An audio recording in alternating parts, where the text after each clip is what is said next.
Crusadia locks down a first play, did top 8 at a regional out of Columbus here. And we also had Dogmatica Eldritch getting first place.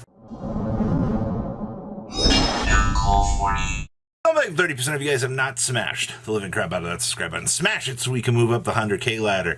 Standings for the 5-1 Columbus Regional are pretty much straightforward here, as you would expect. The fact that Dogmatica Eldritch won this event is no short of crazy to me. Of course, Despia is going to be the highest represented deck in the room here. You had, what was it, four Despia in top cut. Wow. Yeah, no surprise there. Second place was actually Flunderies, which is actually kind of nice. Alright, Adventure Sky Striker DP. I mean, guys, Sky Striker's a bad deck. Am I right or am I right? It's a consistent regional topper, ladies and gentlemen. Like, the deck does well in all scenarios here.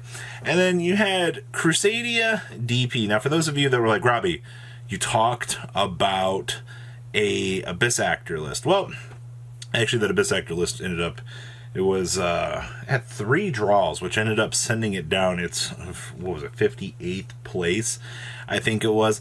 The Duelist was just not including those when they were going around talking. So yes, the deck does exist. It just was way down below. So that's the explanation for that. But when we look at the Crusadia list here in a second, you'll kind of get the chance to see, you know, like the changes and things that went around this. And even like Dogmatica Eldritch, I'm very curious to like see what real changes and things that you can bring to the table here. Like, is it just Ecclesia stuff? Is it Fleur de Lis? And then even like down here, when you look at like the Adventure Dogmatica Despia deck, we have seen that come up before where they're using like Ecclesias and things to kind of streamline the process a little bit more in terms of expediting the deck. But I mean, that's neither here nor there. Let's go dig on into those top regional deck list for Columbus, shall we? All right, the first place list here is Dogmatica Eldritch Despia. Why did I not expect there to not be a Despia package in here? Doy. Okay, so we use the Dogmatic package to climb up, expedite the process. We fall into Albaz, laugh at our opponent. Yeah, what more do you want me to tell you about this? I do think the most interesting thing about this list is we're actually maining Gozens and the skill drains, which means that this deck is getting the chance to kind of take full advantage of everything. Also, shout out to the side deck down here. I mean, you're a zombie deck. You don't care if Zombie World's on the field. You know, Super Polys, you get to make some of the cheesier stuff. You also get access to the Super Golden Lord. You know, the fact that your Zombie World's interactions with some of these fusions will allow you to just fuse into this guy. Yeah, that's kind of cute, actually. More hilarious than anything, really. Next up here, we have Flunder. This is the first Flunder deck I've seen survive and do well here. We are playing the 1 copy Mystic Mine, which I actually think that this card is going to be a big reason why this deck will get the chance to do anything. Sorry, I know you guys want to hear something else, but like, Mystic Mine's a good help right now. Also, Econs down here is pretty I have liked this card in this deck. I think that this is a very cute tech choice. It kind of disappeared for a little while, but I am glad to see it is back. And we're also citing Set Rotation. I assume that this is to expedite to get to the Mystic Mine in case something really goes wrong. This is like the oh crap button, I feel. Outside of that, we have Evilly Matches in here, which is fine. Dark World No More for board breaking. 1 Toucan Sam is fine. 2 of Stritch. 1 M-Pen is fine. 1 DD Crow, searchability, really. And then, of course, the D-Shifters in the main. Alright, next up here is Sky Striker DP Adventure. And here you go. First of all, this is one of the best cards right now in the format. Talents is a very hard-hitting card, ladies and gentlemen. I cannot tell you the amount of times that you'll watch this card resolve and be like, oops, I win.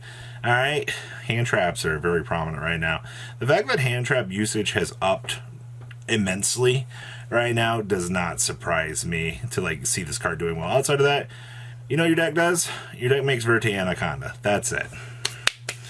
That's really all we continue to see out of this deck as it goes through its umpteen evolutions. Like, it's so straightforward at this point in time that it's crazy. Also, there can only be one is a really good option card right now. The fact that you're able to punish your opponent and just get away with it because of this card, such a good side option, ladies and gentlemen. Branded. Okay, so we are playing the Mercurier in here. I have noticed that some of these builds are getting a little bit cuter here with branded loss. So remember, the activation of your cards and effects that include in effect the fusion summon. A fusion monster cannot be negated. Also, your opponent can activate cards or effects when a monster is fusion summoned this way. If you fusion summon a Fallen of Albaz, you can add a Fallen of Albaz or a monster that mentions it in your deck to your hand, so you can actually go search for Mercurier for the cuter little interaction points for this. But Branded Loss is gaining a decent amount of popularity as of late. You don't have to play it to find success with the deck, right? I want to massively point that out here. Also, shout out to Dramaturgia here for being a good card.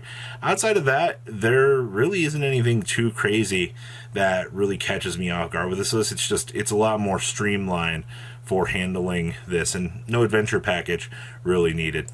Crusadia. Yes. So first of all, yes, we are playing Crossout Detonators, so you can stop your opponent from doing things.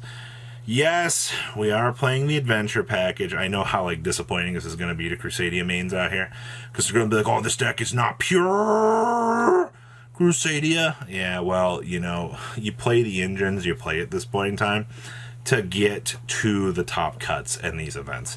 And I know a lot of people are like, well, it doesn't matter, all right? Anything to win. So yes, your Crusadia package is actually really cool for this deck because your link climbing shenanigans are actually really good. Also, I was talking to the duelist at the beginning of the day, and they're like, yeah, Magius Draco Pass is really strong. And I was like, you're crazy. Just the fact you got away with making boards like that is hilarious. All jokes aside, though, this deck is pretty cute. I really do like the interaction points that you can bring to the table with this. Next up is another Despia list. Oh boy, this one is 54 cards. Once again, there's Dramaturge. I've heard a lot of I give this card a lot of crap because I don't like this card at all, but this card is just showing up and continuously doing what it does best. I also see down here Guilty of Gearfried coming up for that super poly target. 2-warrior monster with different attributes. Ladies and gentlemen, Scythe-Lock? No Scythe-Lock? Absolutely not. Honestly, outside of that, token collectors for Sword Soul, dimensional barriers for taking care of matchups. The only other thing that catches me off guard here is the Denko Sekka. I'm kind of surprised to see that this actually came up. But considering how much tech options and tech room you actually have for this, it's fine. Also, here's your little tech package for the deck. Congratulations. You get access to Nadir Servants, set up your Mirror Jade, go to town, and then laugh as you Nadir your opponent. Oh boy, more Despia. Here you go. Once again, we're playing the Crossout Designators, so you're going to play the 1-copy talents. It's actually so cool. The fact that we have Crossouts at maximum numbers right now.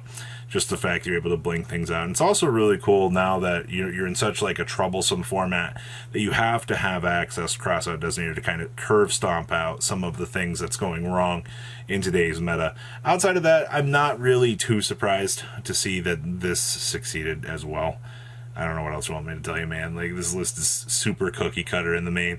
You have the zombie shenanigans down here, and instead of playing there can only be ones, we dug out summon limits. Either way, summon limit and there can only be one feel like the same card at the end of the day, but also this deck isn't, 2 summons does a lot.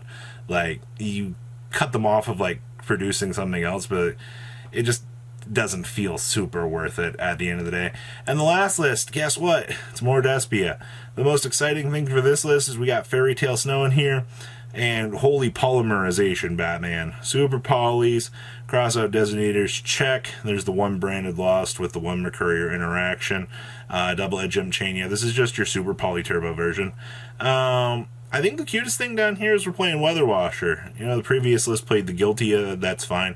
I see we're playing one Mystic Mine in this. I like to see that we have an oh shit button in case something goes wrong. Outside of that, there's nothing else too crazy about this regional breakdown. I think Crusadia getting the chance to perform up to a new standard is really, really good. But outside of that, you do see how meta this event was. 500 plus players duking it out here, and your results are pretty actually reflective of what you're seeing at this point in time. So what do you guys think? Please leave a comment about what you're seeing. Make sure you guys smash the crap out of that subscribe button. So you guys don't miss on more awesome content. And I'll see your beautiful faces back here later in the day, guys. Peace. Patrons, thank you.